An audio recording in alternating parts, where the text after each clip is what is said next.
Также передается история о Малик ибн Динар. Он был полицейским во время правления аббаситов. И это был человек, который отвернулся от Аллаха, не помнил о нем, скорее убегал от Аллаха.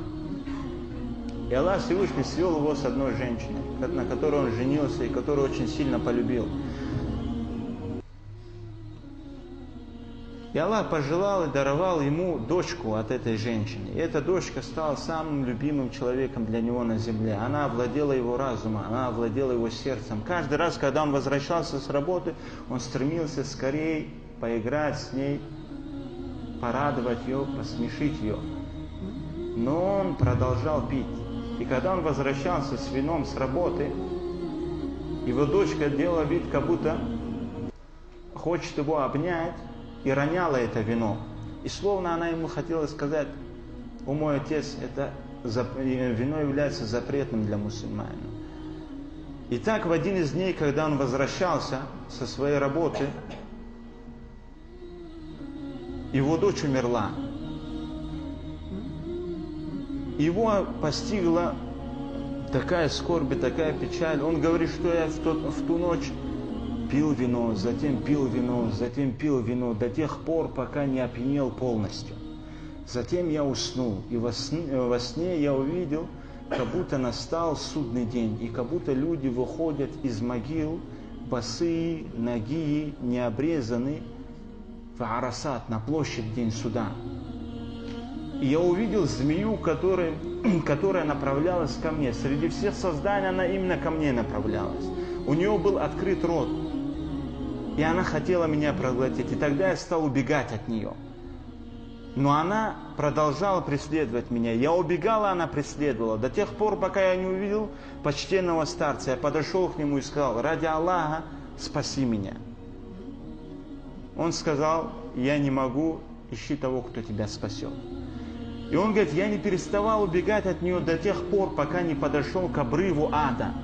И позади была эта змея, которая преследовала, а впереди был обрыв ад. И я решил, что я спрыгну в этот обрыв.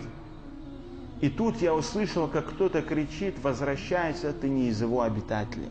И он говорит: я вернулся на площадь Арасат. А эта змея продолжала преследовать меня. И я затем отправился к тому старцу и сказал: «Я прошу тебя ради Аллаха, либо спаси меня, либо укажи мне». И он сказал: «Что касается твоего спасения, то я не могу. А что касается, чтобы указать, то отправляйся к дворцу». И он говорит: я отправился к дворцу и встретил дворец, который был из хризолита и яхонта, жемчуг и других драгоценных камней. И там были завесы. И кто-то повелел, чтобы эти завесы открылись. И когда эти завесы открылись, то там были дети, лица которых были подобны рассвету луны. И они смотрели на это. И среди них была моя дочь. И она прыгнула между мной и между этой змеей, махнув рукой, и махнула правой рукой. И эта змея ушла. Затем она ударила меня по моей бороде. Затем ударила по моей груди. И прочитала аят: «Алям я'ни лилладзина аману ан тахша'a кулубухум ли зикриллахи ва ма назаля миналь хак». Неужели не пришло время для верующих, чтобы страшились их сердца припоминания Аллаха и истины, и то, что было ниспослано из истины? И он сказал: да, пришло время. И он спросил ее: что это за змея, которая гналась за мной? Она сказала: это твои скверные деяния. Тогда я спросил: а что это за почтенный старец, которого я видел? Она сказала: это твои благодеяния, которые были настолько слабы, что они не могли даже сопротивляться твоим грехам. И она меня опять ударила по груди, и опять прочитала этот аят: «Алям я'ни лилладзина аману ан тахша'a кулубухум ли зикриллахи ва ма назаля миналь хак».